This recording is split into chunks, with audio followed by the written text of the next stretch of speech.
Hi, I'm Tim Cole with Austin Reptile Service, and I've been keeping reptiles and amphibians for over 40 years, and we're here to talk about buying a python. There's several ways you could go about that. One obviously is the internet. Drawback to that is you're not going to have a real good feel for the health of the animal. One of the ways I like to see people go out and buy a snake is go to one of the local reptile expos. That way you can meet the person that bred and produced that snake. You can examine the snake for yourself to make sure it's in good health, it's the size you want, it's the sex you want.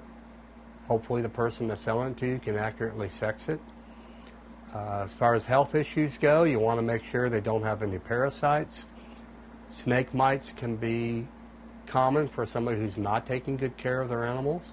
If it's a wild-caught snake, especially ball pythons, quite often they'll have ticks on them. That's something you want to avoid also.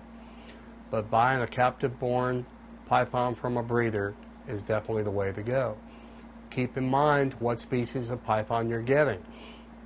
Children's pythons, spotted pythons, ball pythons, they all stay rather small and easy to manage.